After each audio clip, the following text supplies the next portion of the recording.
আলহামদুলিল্লাহ, সবথেকে বড় শুকরিয়ার বিষয় হচ্ছে আল্লাহ রাব্বুল আলামিন যাদেরকে ভালোবাসেন তাদেরকে দ্বীনের কাজ বেশি বেশি করার তৌফিক দান করেন। শুধু তাই নয়, যাদেরকে ভালোবাসেন তাদেরকে ভালো কাজে আগে আগে রাখেন। যদিও আমরা মসজিদে মুষ্টিমেয় কয়েকজন উপস্থিত হয়েছি, আমাদের সমাজে অনেক লোক ছিল, আল্লাহ তাদের মধ্য থেকে আমাদেরকে যাচাই বাছাই করে ফারিক করে আগে আগে নিয়ে আসছেন, তাই না? তাহলে দেখা যায় আল্লাহ তাআলা আমাদের প্রতি একটা আল্লাহ তাআলার ভালোবাসা আছে। মানুষের শক্তি থাকলেই সবকিছু করতে পারে এমনটা নয়, শক্তি আছে কিন্তু তারা আগে আগে মসজিদে আসতে পারে নাই, নাকি? তাহলে বোঝা যায় আল্লাহ তাআলা আমাদেরকে ভালোবাসেন। আর এই শুক্রবারের ফজিলত সম্পর্কে আমরা সবাই অবগত আছি। সেটি হচ্ছে, কোনো ব্যক্তি যদি মসজিদে আগে আগে প্রবেশ করে, আজানের পর পর যে ব্যক্তি প্রথমে উপস্থিত হয়, আল্লাহ তাআলা তার আমল নামায় একটা উট কুরবানির সওয়াব দান করেন। এরকম যাইতে যাইতে সব থেকে শেষে যে ব্যক্তি আসে, আল্লাহ তাআলা তার আমল নামায় একটা ডিম সদকা করলে যে পরিমাণ সওয়াব হয়, আল্লাহ তাআলা সেই পরিমাণ সওয়াব দান করেন। এখন আমরা দুনিয়ার বুকে আছি, আমাদের কাছে সব থেকে দামি বস্তু হচ্ছে টাকা, কিন্তু আখেরাতে এই টাকার কোনো মূল্যই থাকবে না। আখেরাতে টাকাই তো থাকবে না, ওইখানে মূল্য হবে নেকির। এক একটা নেকির মূল্য কেমন হবে, আল্লাহ রাসূল সাল্লাল্লাহু আলাইহি ওয়াসাল্লাম সে কথাও জানালেন। সাহাবাদেরকে ডাক দিয়ে আল্লাহ নবী সাল্লাল্লাহু আলাইহি ওয়াসাল্লাম বললেন, সাহাবারা শুনে রাখো, ওই যে আমাদের সামনে যে উহুদ পাহাড় দেখতে পাচ্ছ, ওই পাহাড়কে যদি স্বর্ণ দ্বারা বেষ্টন করা হয়, এই পাহাড়ের যতটা মূল্য হবে, কিয়ামতের ময়দানে একটা নেকির মূল্য তার থেকে 1000 গুণ বেশি হবে। তাহলে দেখেন, এখন বর্তমান স্বর্ণের ভরি প্রায় 2 লক্ষ টাকার উপরে। আর একটা পাহাড়কে যদি স্বর্ণ দ্বারা লেপ দেওয়া হয়, প্রলেপ দেওয়া হয়, তাহলে সেইখানে কত স্বর্ণের দরকার। আল্লাহ নবী বললেন যে এর থেকেও একটা নেকির মূল্য কিয়ামতের ময়দানে 1000 গুণ বেশি হবে। আর যদি আমরা এই নেকির মূল্য বুঝতাম, তাহলে আল্লাহ তাআলার দিকে ধাবিত থাকতাম, আল্লাহ তাআলার কথা শুনতাম, আল্লাহর নবীর কথা শুনতাম। কিন্তু আমাদের হয়তোবা ওই নেকির দরকার নেই, এই জন্যই আমাদের নেকি উপার্জনের কাজেও আমরা অলসতা করি না? এই জন্য আমাদের উচিত হবে যে আল্লাহ রাব্বুল আলামিন আমাদেরকে পাঠালেন, অল্প সময় দিয়েছেন, মাতাউন কলিল, সামান্য দিন, অল্প সময়ের জন্য এই দুনিয়াতে পাঠিয়েছেন। এখান থেকে আখিরাতের নেকিগুলো আমাদেরকে কামাই করে যাইতে হবে। আর জুমার দিন উচিত ছিল সবাই আগে আগে আসার, কিন্তু অনেকে এখনো কাজ করতেছে, কাজের মধ্যে লিপ্ত। যদি মানুষের গুরুত্ব থাকতো, তাহলে মানুষ আগে আগেই আসতো, নাকি? সাহাবা একরামরা কি করতেন, তারা বৃহস্পতিবার আসর থেকেই তারা পূর্ণ প্রস্তুতি নিয়ে রাখতেন যে কখন জুমার আজান হবে। তারা আগের দিন থেকেই প্রস্তুত থাকতেন। আর আমরা প্রস্তুত হই যখন আজান হয়ে যায়, সময় দেখতে থাকে আর কখন ইমাম সাহেব জামাতে দাঁড়ায়, তখন যায়। এজন্য আমাদের এদিকেও একটু খেয়াল রাখার দরকার। জুমার দিন খুবই গুরুত্বপূর্ণ দিন, এই জন্য আমরা চেষ্টা করব অন্তত এই দিনে সমস্ত কাজ থেকে ফারিগ হয়ে আগে আগে মসজিদে আসার। আল্লাহ তাআলা সে তৌফিক আমাকে সহ আমাদের সবাইকে দান করুক, সবাই পড়ি আমিন। যাই হোক, আজকে আমাদের আলোচনার বিষয় হচ্ছে রিজিক।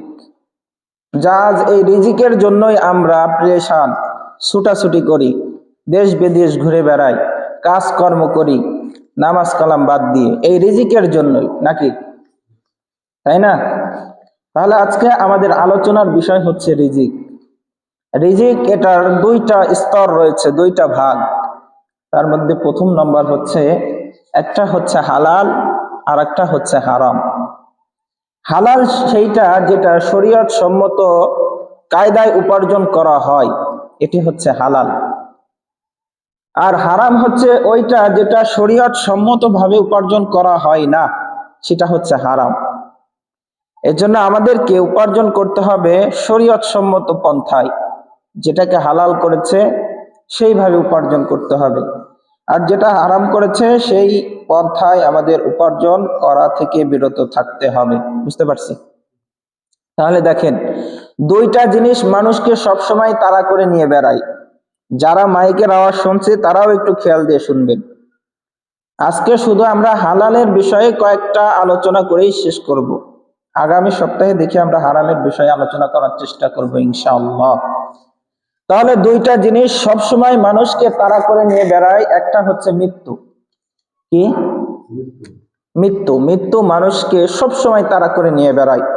আল্লাহ রাব্বুল আলামিন এই কথা সূরা জুমার মধ্যে বললেন, কুল ইন্নাল মাউতাল্লাযী তাফিররুনা মিনহু ফাইন্নাহু মুলাকিকুম। একটু খেয়াল দিয়ে আমরা শুনবো সবাই, যে কুল ইন্নাল মাউতাল্লাযী, যে কুল, হে নবী আপনি বলুন, ইন্নাল মাউত, নিশ্চয় এই মাউত, এই মৃত্যু, তাফিররুনা মিনহু, যদিও মানুষ এই মৃত্যু থেকে আলাদা থাকতে চায়। কোন মানুষ কি মরতে চায়?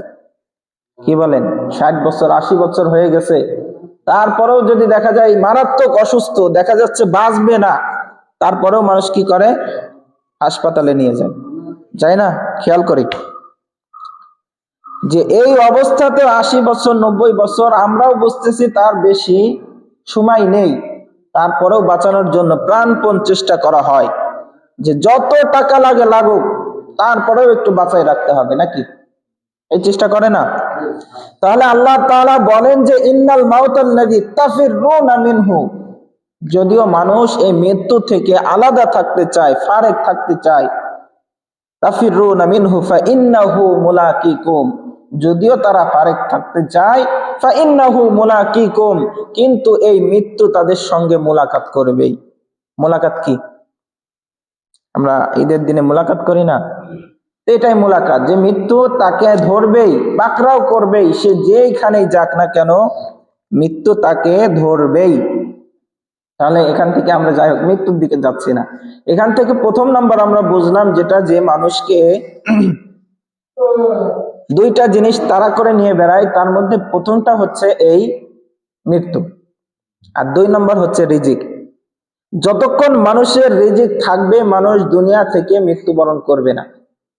তার রিজিক যখন শেষ হয়ে যাবে, তখনই সেই ব্যক্তি দুনিয়ার মায়া ত্যাগ করে পরকালে পাড়ি জমাবে, নাকি? তাহলে বোঝা যায় এই দুইটা জিনিস সবসময় মানুষকে তাড়া করে নিয়ে বেড়ায়। আপনি সারা দিন কষ্ট করবেন, সারা রাত কষ্ট করবেন, দিন রাত মিলে কষ্ট করবেন, আল্লাহ তাআলা আপনাকে যতটুকু রিজিক রেখেছে অতটুকুই পাবেন, তাই না? এর চেয়ে বেশি পাওয়া যাবে? আল্লাহ তাআলা এই পৃথিবীর সৃষ্টির 50,000 বছর আগে আপনার রিজিক, আপনার হায়াত, আপনার মৌত, এগুলো নির্দিষ্ট ভাবে লিখে দিয়েছেন। কিছু কিছু বিষয় আছে, এই বিষয়গুলো মানুষ দোয়ার মাধ্যমে পরিবর্তন হয়, তাকদীর। আর কিছু কিছু বিষয় আছে একবারে খাস করা, মানুষ চেষ্টা করবে পাবে, চেষ্টা করবে না পাবে না।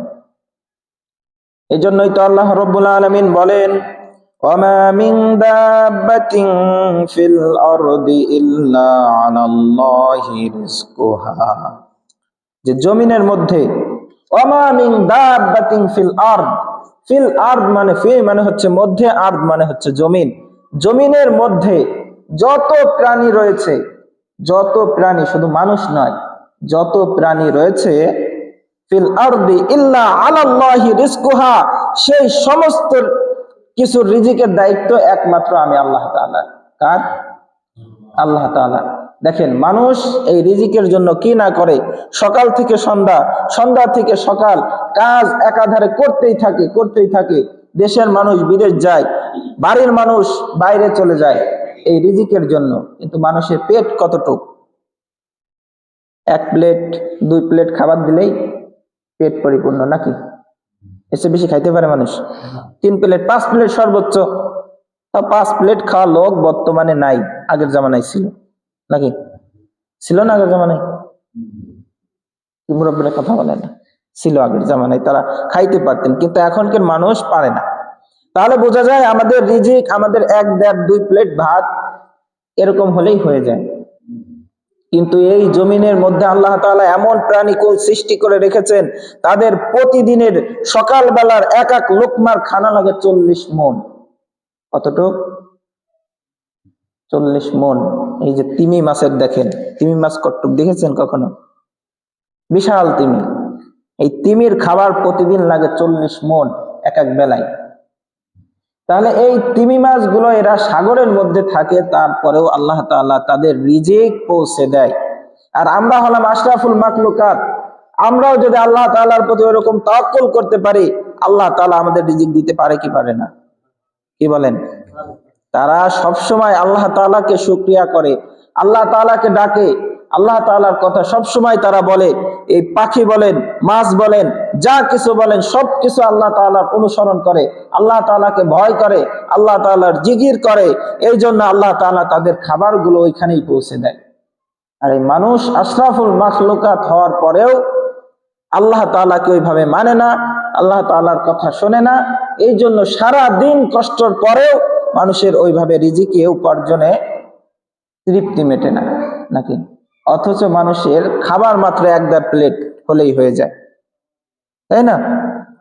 তাহলে এখান থেকে বোঝা যায়, যদি মানুষও যদি আল্লাহ তাআলার প্রতি ওইভাবে তাওয়াক্কুল করত, আল্লাহ তাআলাকে যদি ওইভাবে মেনে নিত, আল্লাহ তাআলা ওই তিমি মাছের মতো আরো যে প্রাণীকুল রয়েছে তাদের মতো আল্লাহ তাআলা এই মানুষের খাবারও পৌঁছে দিত না?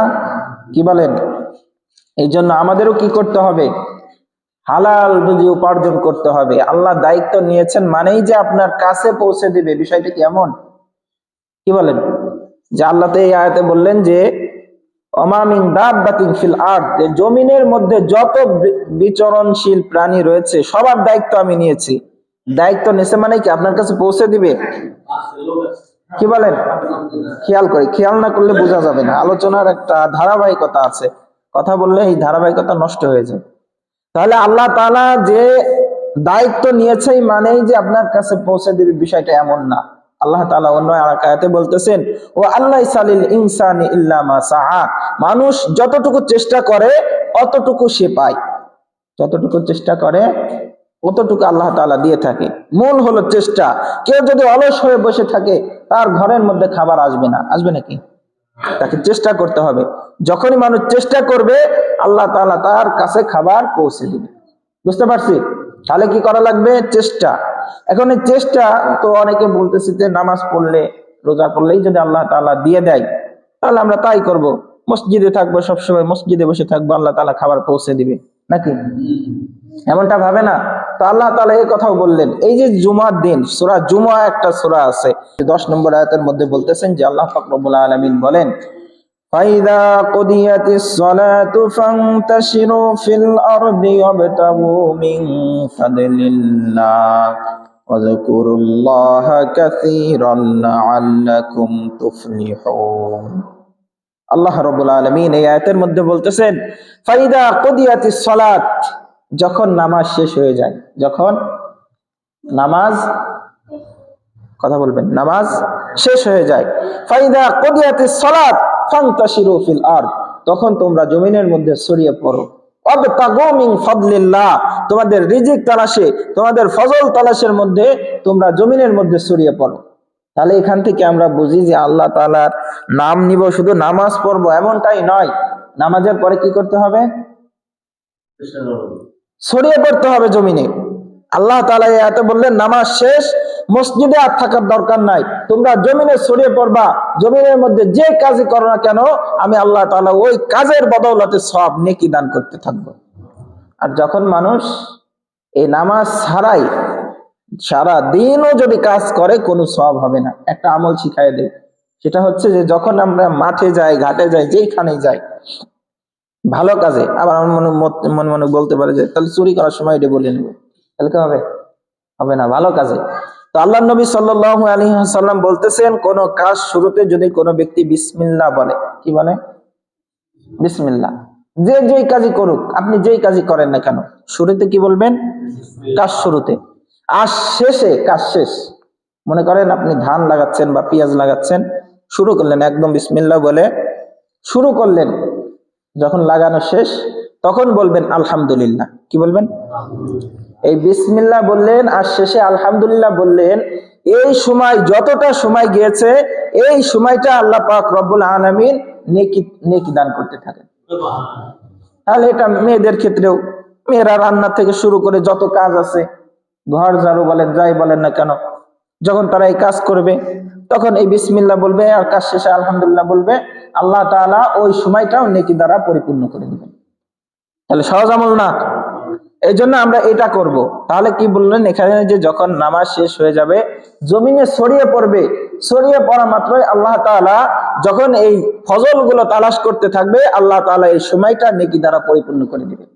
তাহলে দেখেন, একটা দিনের মধ্যে যদি আমরা কাজ করি, কত নেকির মালিক আমরা হতে পারি। কিন্তু সেই একই কাজ যদি এই আমলটুকু না করি, সারাদিন কাজ করলেও নেকি নেই, কাজ করবো ওই কাজই শেষ, নাকি? তাহলে এখানে আল্লাহ পাক বললেন যে কাজ শেষে, নামাজ শেষে তোমরা জমিনে ছড়িয়ে পড়ো। তারপর আরেকটা হাদিসের মধ্যে আল্লাহ নবী বললেন যে তলাবু কাসবিল হালালি ফারিদাতুম বাদাল ফারিদা, যে ফরজ নামাজের পর বা ফরজ ইবাদতের পর উত্তম আরেকটা ফরজ হলো হালাল রুজি তালাশ করা। হালাল রুজি, তলাবু কাসবিল হালাল ফারিদাতুম বাদাল ফারিদা, যে ফরজের পরেও আরেকটা ফরজ হচ্ছে হালাল রুজি তালাশ করা। এটাও ফরজ, যে তালাশ করলেন কিন্তু পাইলেন না, তালাশ করার জন্য আল্লাহ তাআলা আপনাকে নেকি দান করবেন। এই জন্য কি করতে হবে? আমাদের তালাশ করতে হবে, হালাল রুজি উপার্জনে তালাশ করতে হবে। 3 নম্বর যে পয়েন্ট, সেটা হচ্ছে আল্লাহ রাব্বুল আলামিন বললেন যে এখন তোমরা জমিনে যে ছড়িয়ে পড়লে, জমিনে তো মানে নামাজের পরে তো আমরা বেরিয়ে গেলাম, এখন কোন রুজি তালাশ করতে হবে? আল্লাহ তাআলা এই কথাও জানালেন যে তোমরা হালাল রুজি, আল্লাহ নবী বললেন যে তোমরা হালাল রুজি তালাশ করো। এখন এই রুজিটা হালাল হতে হবে, আর এই হালাল রুজি আমাদেরকে খুঁজতে হবে। আল্লাহ পাক রব্বুল আলামিন সূরা বাকারার মধ্যে বললেন, আল্লাহ রব্বুল আলামিন বলেন, ইয়া আইয়ুহান নাসু কুলু মিম্মা ফিল আরদি হালালান তাইয়্যিবা ওয়ালা তাত্তাবিউ খুতুওয়াতিশ শাইতান ইন্নাহু লাকুম আদুউম মুবিন। আল্লাহ রাব্বুল আলামিন এই আয়াতের মধ্যে বলেন, এটা সূরা বাকারার 168 নম্বর আয়াত। এই আয়াতের মধ্যে আল্লাহ তাআলা বলতেছেন, ইয়া আইয়ুহান নাস, ওহে মানব সমাজ। এখানে একটু বিষয় খেয়াল করা, সেটা হচ্ছে আল্লাহ তাআলা যখন বলে ইয়া আইয়ুহাল্লাযীনা আমানু, আমানু মানে হচ্ছে ঈমানদারগণ। ঈমানদারগণ তাদেরকেই বলে যারা মুসলমান, আল্লাহ তাআলার প্রতি ঈমান এনেছে, এদেরকে ঈমানদার বলে। বুঝতে পারছি? আর যখন নাস বলবে, নাস মানে হচ্ছে মানুষ, তাহলে মানুষ যদি হয়ে থাকে তাহলে পৃথিবীতে যত মানুষ আছে সবাই, এর ভিতর হিন্দু মুসলিম বৌদ্ধ খ্রিস্টান সবাই পড়ে, নাকি? বুঝতে পারছি তো? এটুকু আমানু মানে হচ্ছে ঈমানদারগণ, যারা মুসলমান তাদেরকে আল্লাহ তাআলা ডাক দেন। আর যখন নাস বলবে তখন আর শুধু এই মুসলমান না, তখন পৃথিবীতে যত মানুষ আছে সবাই, নাকি? নাসের ভিতরে সবাই, নাসের ভিতর সবাই অন্তর্ভুক্ত। তাহলে এখানে আল্লাহ তাআলা বললেন, ইয়া আইয়ুহান নাস কুলু মিম্মা ফিল আরদি হালালান তাইয়্যিবা, যে হে মানব সমাজ, যে তোমরা কুলু, তোমরা পান খাও, কুলু মানে হচ্ছে খাওয়া, কুলু মিম্মা ফিল আরদ, জমিনের মধ্যে যেগুলো হালাল রয়েছে, মিম্মা ফিল আরদি হালালা, যে জমিনের মধ্যে যেগুলো হালাল রয়েছে এগুলো তোমরা খাও, তাইয়্যিবা এবং পবিত্র যেটা আছে সেটাকে তোমরা খাও। এখন একটা বিষয় খেয়াল করা, সেটা হচ্ছে যে হালাল হলেই যে পবিত্র এমনটা কিন্তু নয়, এমনটা নাকি? আর সব হালালই যে পবিত্র তাও নাই। যেমন হালাল, 1 নম্বর হচ্ছে হালাল হতে হবে, 2 নম্বর হচ্ছে পবিত্র, আর একটা হচ্ছে রুচিসম্মত হতে হবে। মানুষের থুতু, এটা কিন্তু হালাল, হালাল না? কি বলে? তারপর এই যে মানুষ যখন খানা খায়, খানা খাওয়ার পর প্লেটের উপর যে ময়লা থাকে, লাগে থাকে, তাই না? থাকে না? তো এটাও তো হালাল। কিন্তু এটার মধ্যে যদি এখন একজন মানুষকে যদি ওটার উপরে আপনার ভালো কিছু খানা যদি দেওয়া হয়, ওই মানুষ কি খাবে? বলে প্লেটটা ধুয়ে নিয়ে আয়। দেখা সাধারণত আমরা দেখা যায় কোনো অনুষ্ঠানে বসলে টেবিলের উপর ময়লা থাকলে ওটা আগে পরিষ্কার করাইনি, কারণ ওটা আমাদের রুচিতে বাদে, তাই তো? কিন্তু ওটা তো পবিত্র, আরেকজন খাইছে, পবিত্র না, ভালো খানা। কিন্তু হালাল হওয়ার পরেও, তাইয়্যিবা পবিত্র হওয়ার পরেও আমাদের রুচিসম্মত না, আর এই রুচিসম্মত না হওয়ার জন্য মানুষ এটা খায় না। তাহলে এখান থেকে আমরা বুঝি যে হালাল হতে হবে, পবিত্র হতে হবে এবং রুচিসম্মত হওয়া লাগবে। থুতু মানে থুতু পবিত্র কিন্তু রুচিসম্মত, কেউ খাবে? কি বলেন? একজনটা আরেকজন খাবে? খাবে না। তাহলে রুচিসম্মত হওয়া লাগবে। তো আল্লাহ তাআলা এখানে এটাই বললেন যে ইয়া আইয়ুহান নাস, হে মানব সমাজ, তোমরা জমিনের মধ্যে থেকে ওইটাই খাও যেগুলো হালাল করা হয়েছে এবং পবিত্র করা হয়েছে, রুচিসম্মত, এটা তোমরা খাও। তাহলে এইগুলো আমাদের খাইতে হবে। এর পরের অংশে বললেন যে ওয়ালা তাত্তাবিউ খুতুওয়াতিশ শাইতান, এবং তোমরা শয়তানের পদঙ্ক অনুসরণ করো না, শয়তানের কথাকে তোমরা অনুসরণ করো না। কারণ এখানে একটা বিষয় গবেষণা করার, সেটা হচ্ছে যে আল্লাহ তাআলা খাওয়ার পরেই কেন শয়তানের কথা বললেন যে শয়তানের পদঙ্ক অনুসরণ করো না, তাই না? তো অন্য জায়গা তো আল্লাহ বলতে পারতেন যে তোমরা এইখানে তোমরা শয়তানের পদঙ্ক অনুসরণ করো না, কিন্তু এইখানে কেন বললেন? খাবারের পরে, হালাল রুজি উপার্জনের পরে কেন বললেন? তাহলে দেখা যায় এখান থেকে গবেষণা করে বোঝা যায়, যখন মানুষ, পৃথিবীর মানুষগুলো এমন হবে, সমস্ত মানুষ, শুধু মুসলমান না, পৃথিবীতে মানুষ এমন হবে, তারা যখন এই হালাল রুজি হোক হারাম হোক, যখন তারা এই রুজি উপার্জনের মধ্যে ব্যস্ত থাকবে, শয়তান তাদেরকে হারামগুলো তাদের সামনে এমন ভাবে চাকচিক্য করে ধরবে, মানুষ হালাল হারামের তোয়াক্কা করবে না। নাকি হালাল হারামের তোয়াক্কা করবে না। তখন কোনটা হালাল কোনটা হারাম এদিকে দেখবে না, মানুষ চাইবে আমি কিভাবে টাকা উপার্জন করতে পারি, সম্পদ কিভাবে বাড়ানো যায়, এদিকে মানুষ ব্যস্ত থেকে ওইভাবেই তারা উপার্জন করতে থাকবে, হোক সেটা হালাল হোক সেটা হারাম, এইভাবেই তারা উপার্জনে ব্যস্ত থাকবে। আর এখানে শয়তান কি করবে? তাদেরকে ধোঁকা দিতে থাকবে। আল্লাহ তাআলা বললেন যে ওয়ালা তাত্তাবিউ খুতুওয়াতিশ শাইতান, তোমরা শয়তানের পদঙ্ক অনুসরণ করো না। তাহলে এখান থেকে আমরা বুঝতে পারি শয়তান এই মানুষদেরকে এমন ভাবে ধোঁকা দিবে যে মানুষকে হালাল খাওয়া থেকে একেবারেই বিরত রাখবে। এখন দেখেন সারা পৃথিবীতে খোঁজ নিয়ে হালাল খাবার খাদ্য খায় এমন মানুষ খুঁজে পাওয়া কষ্টকর। নাকি? আমি কিন্তু কারো টার্গেট করে কোনো কথা বলতেছি না, নাকি যে হুজুর মনে হয় আমারে বলতেছে, এমন সবার উদ্দেশ্যেই কথাগুলো কিন্তু এরকমই, যে আল্লাহ তাআলা এরকম বলতেছেন যে কুলু মিম্মা ফিল আরদি হালালান তাইয়্যিবা, জমিনের মধ্য থেকে তোমরা হালালটা খাও, শয়তানের অনুসরণ করো না। এখান থেকে গবেষণা করলে এরকমই বোঝা যায় ইন্নাহু লাকুম আদুউম মুবিন, কেননা শয়তান হলো প্রকাশ্য শত্রু। একটা হচ্ছে যখন মানুষ শত্রু আসবে, সামনে দিয়ে আসবে, তখন এই শত্রুকে মোকাবেলা করা যায়। নাকি? একটু খেয়াল দিয়ে শুনি, আর অল্প কিছুক্ষণের মধ্যে শেষ করে দেব। যখন একটা শত্রু সামনে থেকে আসে, শত্রুকে প্রতিহত করা যায় বা তার সাথে মোকাবেলা করা যায়। যখন এই শত্রুটাই পিছন দিয়ে আসবে, পাশ দিয়ে আসবে, তখন মোকাবেলা করা যায়? কি বলেন? তখন মোকাবেলা করা যায় না। আর এই শয়তান হলো এই প্রকাশ্য শত্রু, তোমাকে সামনে পিছনে যেদিক সেদিক দিয়ে তোমাকে ধোঁকা দিবে, তুমি বুঝতেও পারবে না। তাহলে এখান থেকে আমরা এটাই বুঝি, আল্লাহ তাআলা যেহেতু বললেন যে তোমরা হালাল খাদ্য খাও, এরপরেই শয়তানের নাম যেহেতু আনছে, তার মানে শয়তান মানুষকে ধোঁকা দিতে থাকবে। আর এখন কিছু মহিলারাও এমন আছে, তারা তো স্বামীদেরকে আরো ঠেকাবে, খেয়াল করে কথা না বলি, তারা তো আরো তাদের স্বামীদেরকে ঠেকাবে, আরো উস্কে দেয়, বলে যে অমুক বাম হাতে এত ইনকাম করে, তোমার বাম হাত নাই, তুমি কি আরো, কি বলেন? বলেন এরকম। তো এই মা বোনেরা আরো চেষ্টা করবে তার স্বামী যেন খারাপ দিকে না যায়, খারাপ পথে উপার্জন না করে, এদিকে তারা আরো খেয়াল করবে। তারাই যদি উস্কে দেয় তাহলে স্বামী কি করবে? নাকি? এজন্য মা বোনেরাও যারা আছেন, অন্তত আপনাদের স্বামীদেরকে আপনারা বলবেন তারা অনৈতিক কোনো কাজের মধ্যে জড়িত না হয়, এদিকে আপনারাও একটু খেয়াল রাখবেন। আজ এই পুরুষগুলো এই একটা পরিবার টিকানোর জন্য এই হারাম পন্থাগুলো বেছে নেয়, তাই না?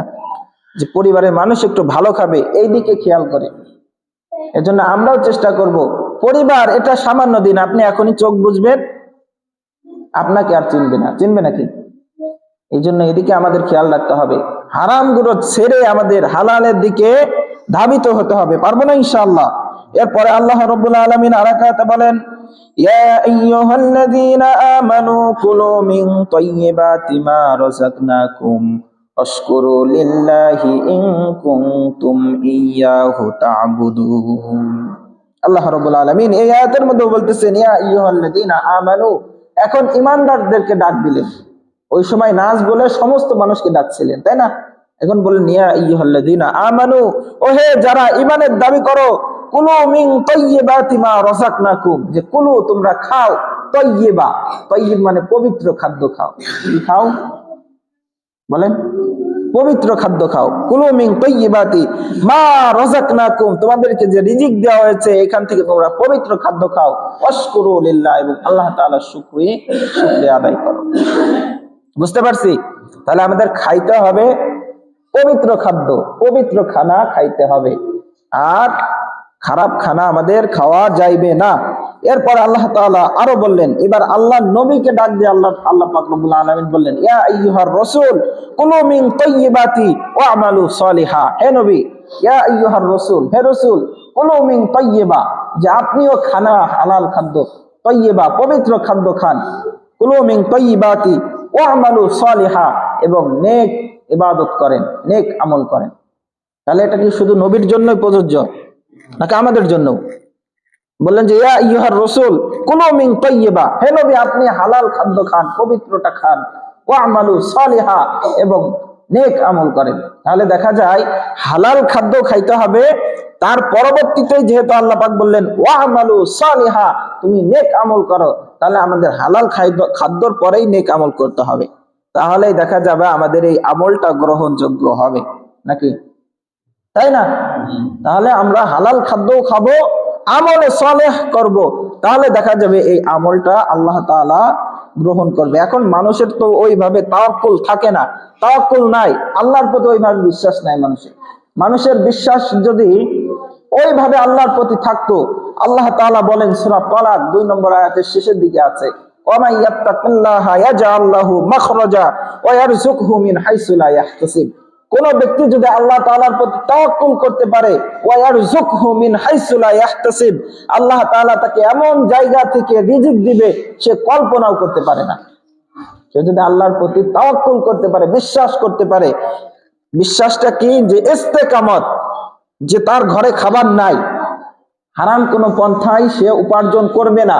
এখন সে ইস্তেকামতের সাথে বসে আছে যে আমি হারাম পন্থায় উপার্জন করব না, না পারলে আজকে খাবো না, তারপরেও বসে আছি, এরকম যদি কেউ থাকতে পারে, আল্লাহ তাআলা বলেন ওয়া ইয়ারযুকহু মিন হাইসু লা ইয়াহতাসিব, সে কল্পনাও করতে পারে নাই এমন জায়গা থেকে আমি আল্লাহ রাব্বুল আলামিন রিজিক পৌঁছে দেব। দায়িত্ব আল্লাহ নিছে না রিজিকের? শুরুতে কি বললাম, নিছে না? তাহলে আল্লাহ যেহেতু দায়িত্ব নিয়েছে, কেউ যদি হারাম পন্থায় না যে হালাল পন্থায় যায়, আল্লাহ তাআলা তার রিজিক পৌঁছে দিবেন। দেখেন সকাল বেলায় পাখিরা কি করে? পাখিরা খাবার জমা করে রাখে আমাদের মতো? হ্যাঁ, রাখে। কি করে ওরা? আল্লাহ নবী, এটা একটা হাদিসে আছে, আল্লাহ নবী সাল্লাল্লাহু আলাইহি ওয়াসাল্লাম বলেন, লাউ আন্নাকুম তাতাওয়াক্কালুনা আলাল্লাহি হাক্কা তাওয়াক্কুলিহি লা রাযাকাকুম কামা ইয়ারযুকুত তায়র। আল্লাহ নবী সাল্লাল্লাহু আলাইহি ওয়াসাল্লাম হাদিসের মধ্যে বলতেছেন, লাউ আন্নাকুম তাতাওয়াক্কালুনা আলাল্লাহ, কোন ব্যক্তি যদি আল্লাহ তাআলার প্রতি তাওয়াক্কুল করতে পারে, আল্লাহ তাআলাকে ভয় পেয়ে থাকতে পারে, লাউ আন্নাকুম তাতাওয়াক্কালুনা আলাল্লাহ হাক্কা তাওয়াক্কুলিহি, যে পরিপূর্ণভাবে, লা রাযাকাকুম কামা ইয়ারযুকুত তায়র, যেভাবে পাখিরা সকাল বেলায় তারা তাদের বাসা থেকে বের হয়ে যায়, নাহনু খিমাসান ওয়া তারুহু বিতানান, তারা খালি পেটে যেভাবে বের হয়ে যায়, সন্ধ্যাবেলায় যেভাবে তারা উদর পূর্ণ করে আসে, কোন মুসলমান, কোন মুমিন, কোন মানুষ যদি এইভাবে আল্লাহর প্রতি তাওয়াক্কুল করতে পারে, আল্লাহ তাআলা তাদেরকেও ওইভাবে রিজিক দিবে, পাখিদেরকে আল্লাহ তাআলা যেভাবে রিজিক দেয়। বুঝতে পারছি? কেউ যদি আল্লাহর প্রতি ওইভাবে তাওয়াক্কুল করে, তাহলে আল্লাহ তাআলা তাকে ওইভাবে রিজিক দিবে, পাখিদেরকে যেভাবে রিজিক দেয়। পাখিদের কোনো ব্যাংক ব্যালেন্স নাই, আছে নাকি? আমরা অন্তত সবারই এরকম ব্যাংক ব্যালেন্স থাকবে বা আছে, আমাদের জমি জমা ঘর বাড়ি সবকিছুই আছে। এমনও মানুষ আছে যে 1 বছরের খানা 2 বছরের খাদ্য তাদের মজুদ আছে, নাই? কি বলেন? কিন্তু কোন পাখির নাই। এই জন্য আল্লাহ নবী পাখির উদাহরণ টানলেন, যে পাখিরা যখন বের হয়ে যায় তখন তারা খালি পেটে বের হয়, রাত্রে যখন আসে তারা পেট পূর্ণ করে আসে। কোন মানুষ যদি এইভাবে আল্লাহর প্রতি তাওয়াক্কুল করতে পারে, আল্লাহ তাআলা তাদেরকে ওইভাবে রিজিক দান করবেন। বুঝতে পারছি? তাহলে আজকে আমরা শুধু হালালের বিষয়ে বললাম, আগামী সপ্তাহে আমরা হারামের বিষয়ে যাব। এই জন্য আমরা সবাই চেষ্টা করব অন্তত পক্ষে আমরা হালাল পন্থায় রিজিক গুলো উপার্জন করার চেষ্টা করব। পারবো না ইনশাআল্লাহ? আল্লাহ তাআলা আমাকে সহ আমাদের সবাইকে আমল করার তৌফিক দান করুক, আমিন।